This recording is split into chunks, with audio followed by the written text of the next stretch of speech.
Justin, thank you very much for being with us today. You were recently at the NEI conference in Charlotte, North Carolina, and many of the attendees were U.S. utilities and fuel buyers, and I'm sure you spoke to many industry insiders, so I want to hear what sort of feedback you got. But what are you hearing about contracting and also pricing with regard to uranium? Sure. Yeah, there were a lot of great conversations to be had at this conference. It's primarily an industry-focused conference, so there's not a huge amount of financial interest that attend these conferences. It's mostly nuclear fuel buyers and nuclear power plant operators, nuclear fuel cycle workers, so people that deal in conversion and enrichment, fuel fabrication, and of course uranium mining. But there was a decent amount of financial interest there as well. As far as contracting goes, what we're hearing essentially is it's basically game on. We're expecting many more RFPs to come in and market tenders over the next few months and beyond. So utilities have a lot of buying to do, especially when we go out a couple of years and beyond. And the EU, most of the EU utilities have done a decent amount of buying this year and are generally more covered than the US. So there's a lot of buying that the U.S. utilities need to do. We expect to see multiple U.S. utility RFPs coming in the coming months. And as far as pricing, the price continues to tick up. Contracts that are being signed from existing producers are entirely market referenced going forward. So rather than doing a portion fixed price, a portion reference to the market, it's a seller's market. And the sellers want that optionality to have exposure purely to the market pricing because they can see the writing on the wall where the prices are going higher, and they want to have exposure to that at the time of delivery. So market reference contracts, flex options are not there as they used to be, where they gave the utility an option to flex up or down the amount of material delivered. And in some cases, the time frame for delivery, those are gone. Time frames are set. The amount is set. It's reference to the market with floors and ceilings. What we're hearing with the floors and ceilings pricing, we're talking, late decade into 2030s, these types of long-term contracts. Floors are not much lower than where we're at in the spot price right now, which is $74 a pound. Ceilings are starting to push into the 3 digits. And both Kazatomprom and Cameco were at this conference. Was there any sort of discussion about if and when they might release or provide the market with some intelligence on contracting with some of their clients? There's always a lot of hidden elements in these contracts, and most of the time these contracts are protected with non-disclosure agreements. So they don't really talk about that very much. But what we do understand at this point is that there's very little supply from either Kazatomprom or Cameco, or any of the other large producers that typically sell into long-term contracts like Orano or Uranium One, and some of the traders as well. Very little supply for the next 3 to 4 years. And what we are hearing is that Cameco has slowed down in their contracting. I think that they want to give a little bit of breathing room between their very stacked contract book for the next 4 years. And when they're looking at contracts out and beyond, because utilities are starting to contract for longer periods of time and go further out into the future, Cameco wants to grab more of the upside and be less hedged. And so they have slowed down on those contracts by choice. There certainly hasn't slowed down in terms of utility interest. As far as Kazatomprom goes, almost all of the high-level information that was discussed around Kazakhstan and Kazatomprom specifically is basically the Chinese are going to continue to increase the amount of uranium that they're buying out of Kazakhstan. That is not going to slow down. That trend has only just begun. And I'm sure you had some water cooler chats with U.S. fuel buyers. Was there any sort of concern or sense of concern with sourcing supply? No, not really. And that primarily has to do with just the way that utilities operate. So, clearly the industry is waking up to the price movements that we've seen over the last 6 to 8 weeks and the volumes that triggered those price moves. So we saw a 30% jump in the uranium price from mid-August to late September on average spot traded volume, with very little influence coming from the financial market. So the industry is seeing this and it's catching their attention. As far as concerns about actually being able to receive supply, we're not there. I don't know that we'll ever get there because there is always some inventory in the industry. Every utility has a little bit of a buffer of inventory. And so the investors like to get all frothed up and talk about panic, and that's just not how the industry operates. Basically, the utilities, they buy when they need to buy. And that's a really important thing to understand with this industry and with this particular commodity, because the investor mindset is always buy low, sell high. And we think about that all the time in the way that we trade. And it's very difficult for us to look at the industry and say, well, why didn't the utilities bolster their inventories when uranium was $25 to $45 a pound, build up huge inventories when there was a lot of liquidity in the spot market? And the short answer is that they didn't have to. Their entire existence as fuel buyers has been in a market where there's been sufficient liquidity, there's been abundant supply. If they need the pounds, they could get them at the current prices. And there's never been a concern about that in their history, in their entire careers. Even in the previous bull market, there was never any actual concern about supply. There was a perceived concern based on some exogenous events and the Chinese buildouts, but there never was actually a concern of, oh no, we're not going to get our fuel. And we're also not there now. So while I want to remove some of that panic theory from the investor's sort of psyche with this setup, I also want to emphasize the fact that the utilities will buy at whatever price. They buy when they need to buy. It isn't their job to time the market. It isn't their job to go to their manager and say, look how much money I saved you right now buying because the price is going higher. They're not speculators on price. Their job is to fuel the reactor. And the total budget for fueling a reactor, the fuel is about 15% of the overall operating budget. And out of that 15%, about 25% of it is uranium. So the uranium price itself is maybe 3 or 4% of the overall operating budget. So if that goes from $75 a pound to $125 a pound, it does affect the bottom line a little bit, but it's not a deal breaker for them. The deal breaker is to not have fuel for the reactor because they didn't buy it. And that's not something any of them do. That's not something they will do.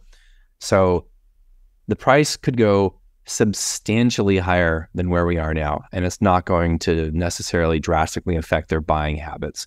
They might buy less, they might buy more strategically, but they're not going to not buy because the price is 130 instead of 75, instead of 35. They buy when they need to buy. They don't have an incentive personally to try and time the market. And you mentioned RFPs earlier. What are you hearing? What are you seeing in terms of RFPs out there in the marketplace? Well, there was news, last week about the Korea Hydronuclear Power Utility coming out with a pretty chunky RFP, and they actually released the details of that RFP, which were floors and ceilings in the floors, I think, if I recall, were in the 70s, and the ceilings were north of 100 or 90 something. So that was interesting to see that come out. Most of the RFPs, like I mentioned, were this year have been coming from EU utilities. And that largely has to do with the fact that EU utilities, generally speaking, have been more reliant on Russian supply. And while you might think that this somewhat bifurcating of the market is having to do with, like a political division between the West and East, that's not really what's going on here. What's going on here is that utilities in the West do have a legitimate concern that maybe at some point in the future, there actually will be sanctions, either from their country of operation against Russia, or actually material being cut off by Russia. Now, the second half of that, I think, is far more likely to happen than actual sanctioning by the operating country or the buying country. But they have no idea where this situation is going to go. It certainly hasn't dissipated. It's only gotten more intense, that the political divisions have only intensified. And so there is a real likelihood that if they sign a contract with 10X for delivery in 2027, they might not get that material. So that is why there has been a shift away from buying from Russia by Western utilities. But the EU is more reliant on Russia. And so they've been kind of first movers in shoring up Western conversion and enrichment, and now uranium. So a lot of the RFPs that have been out this year have been coming from EU utilities. So the US has been lagging a little bit behind that. There's going to be a number of RFPs coming. very soon, probably this year, that are going to be coming from U.S. utilities. And that's just kind of the tip of the iceberg. The contracting cycle is in full swing. It's not going to slow down, and it's going to last for multiple years. I'm glad you brought that up, Justin, because I want to discuss U.S. politics now. The U.S. Congress finally has a speaker, so that would assume that legislative business will start soon. And one of the reasons we haven't seen significant investment from converters or enrichers is because they don't know what the political landscape will look like going forward. And if utilities are still allowed to import Russian conversion and enrichment services, then there's no need for these companies to be investing millions or billions of dollars, right? If they don't know what the political landscape is going to look like. But do you expect we might hear something about restrictions on Russian products in the new year? It's hard to say. Like I mentioned, I honestly think if material from Russia is cut off, it's more than likely going to come from Russia. That's my personal opinion. And the reasoning is the utilities in the United States specifically, but also in multiple areas and countries in the West, are still pretty reliant on near-term deliveries of enriched uranium from Russia. And while we're seeing support coming domestically in the United States for the nuclear fuel cycle, the enrichers and the converters, they don't like necessarily to rely on subsidies coming from the government either. And the reason is political winds can change. And these are very long-lived, very expensive assets for them to expand, especially on the enrichment side, to build centrifuges. That if there was ever a risk of promised funding coming from XYZ legislation being turned around on a shifting political dynamic, they don't want to be beholden to that. So the enrichers and converters both, and this was repeated multiple times at the conference, especially on this discussion panel that featured representatives from Orano and Urenco, that they are not expanding capacity unless they have contracts firmly signed with utilities to for that capacity to feed into. And so we have seen Urenco and Orano both announce that they are expanding enrichment capacity. That's going to take multiple years and billions of dollars to do it, but they are doing it because they have some commitments that will justify that expansion from nuclear utilities. So yes, it's good to see increasing support coming from the federal government in the United States because we need that support across the fuel cycle based on the number of reactors operating here and the strategic importance of the nuclear fleet in the United States. But it's not something anyone in the industry, I suppose perhaps with an exception of Centrus, because they actually operate pretty much solely on that support.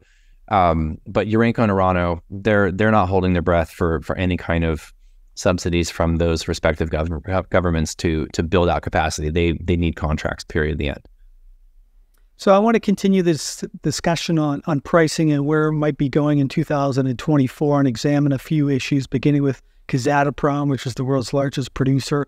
But they announced earlier this year that they are going to increase production to 100% of subsoil agreements by 2025, and that would imply there's going to be more supply coming on the market. But at the same time, Cameco came out earlier this year, I believe in the month of September, and they said they are having production problems at Cigar Lake. So that would imply there's possible production problems going into 2024. Then you also have the issue going on in Niger. And when you look at all of those elements, where do you see the prices going in 2024? A lot higher. I mean, simply put, a lot higher. Cameco's issues, there was a representative from Cameco who was speaking at the conference that basically she had stated that the primary reason for the reduced production for both Cigar and McArthur has to do with the mills. Ore is being stored basically in the mine, but the mills, they had been doing a lot of upgrading, both digitizing and adding automations to both mills, and that has hit a couple of snags. But she believes that as they work those out, that they'll get back to their nameplate production, and they're still looking at 18 million pounds for both Cigar and McArthur next year. That's what they're shooting for. As far as you mentioned Niger is still problematic. The coup is still there. The U.S. State Department has labeled it a coup.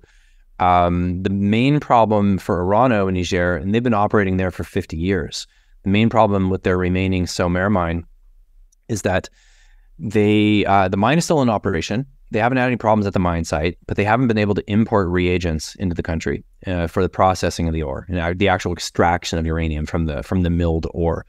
And because of that, they're going to have to shut down the mine next month, unless and until they get reagents into the country.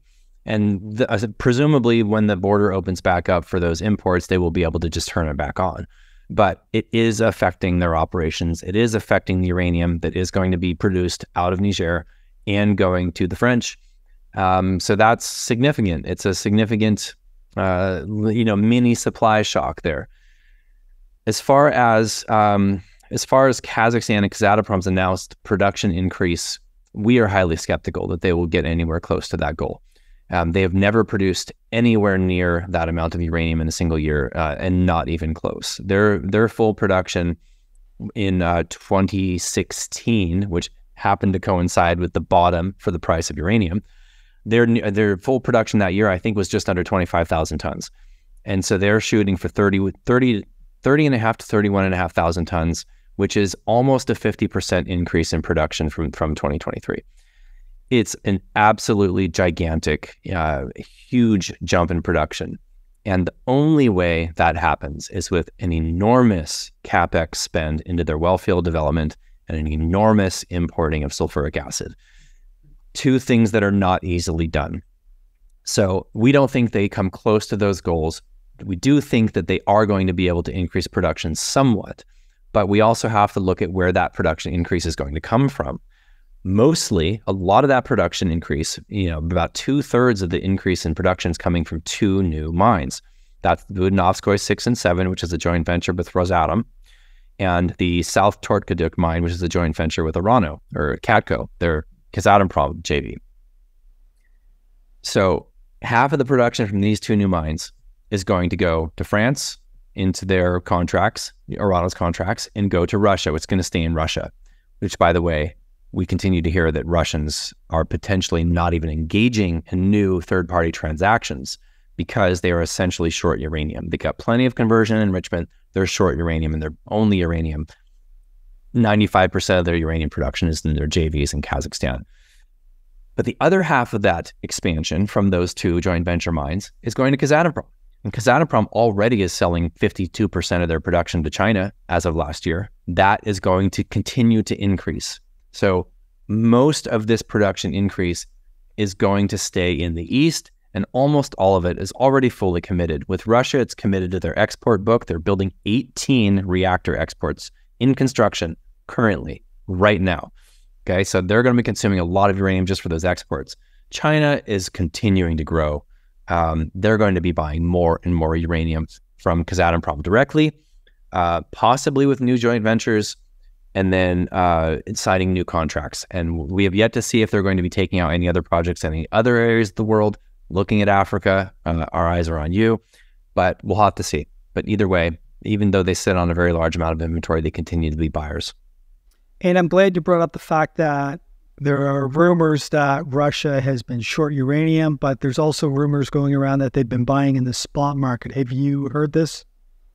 I haven't been able to confirm that directly. There have been rumors about an RFP coming from Russia, but it's very difficult to get that specific information. So we've talked to a fuel buyer that actually called the Russians on our behalf and was not able to confirm that rumor. But there's been multiple rumors from multiple reliable sources that the Russians have been buying. So I believe that that's the case. And it makes sense. Honestly, it makes sense because it's easy to understand the production profile that Russia has. Almost all of it's in Kazakhstan. You can see the amount of uranium they're producing out of Kazakhstan, and it's somewhere around 11 to 13 million pounds a year based on their joint ventures going to Russia. And looking at their export book, that's not a lot of uranium, all things considered.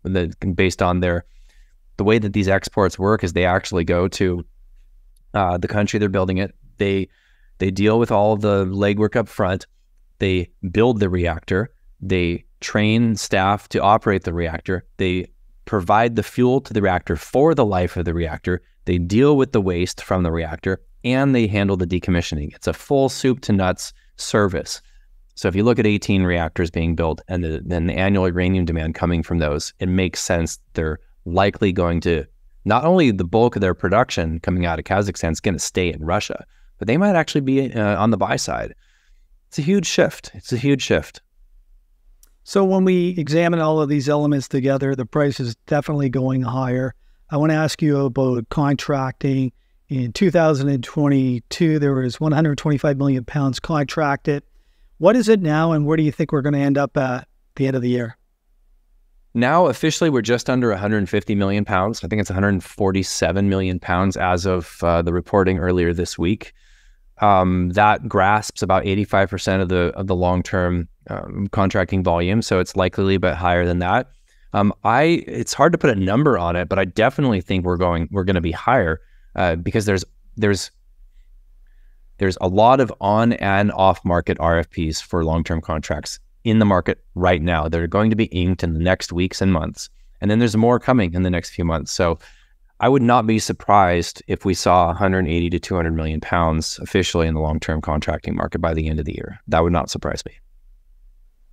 And Justin, as we wrap up, what news should investors be aware of as we head into year end?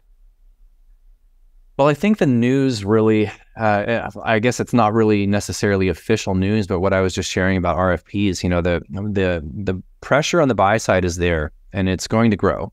And there isn't any short-term or even mid-term sort of relief valve on the supply side. That was something I really went to this conference with the goal of understanding is, what am I missing? Where are the sources of supply that myself and my team and our contacts have not been able to identify that could come in and at least put some sort of tamper on the price acceleration for uranium? And I wasn't able to find that. I'm not able to find any sort of buffer. The only buffer that exists are inventories. And inventories are strategically held by utilities and nation states. And looking at the largest source of inventory, or the largest owner of inventory, is China. And what we've seen is China has shifted from being a seller to a buyer. We've seen, not huge volumes being sold in the spot market, but there's probably some Husab pounds coming out of Namibia from the Chinese that have been sold in the spot market. They've shifted to buyers this year. Not only buyers in the spot market on not huge volumes, but they're in there, but huge contracts with Kazatomprom from the Chinese. So large that they were greater than 50% of the book value of Kazatomprom. And they required a special shareholder vote to approve these contracts. They were approved. The Chinese are not slowing down with their buying. And so the demand is stable and growing. That's something that you have to just wrap your head around. It's not like, people still have this view of nuclear. Some people do. And this is shifting pretty quickly, but that it's being phased out. It's old technology. It's all renewables from here on out. And you and I both know that's not the case. Nuclear is certainly back in the headlines, and it's the demand for uranium based on that is stable and growing. The supply side, there's no relief valve in sight. And while I just mentioned the strategic inventory from China, utility inventories are on the historical low side. Are they at panic levels? No, they're not. Will they get to panic levels? No, they won't. Nuclear utilities will not fuel their reactors. So that means that the price is going higher and they're going to pay it. But there's just nothing that's going to stop this in the short term that I can see besides some sort of exogenous event that I'm not predicting. The supply side is just not there. It's just not there in sufficient volume to buffer what we're going to see in the price movement in the next few years. Well, Justin, that was a great update and a great overview. And I want to thank you for spending time with us today. And I look forward to our next discussion. Thanks, Jimmy. Always good to see you.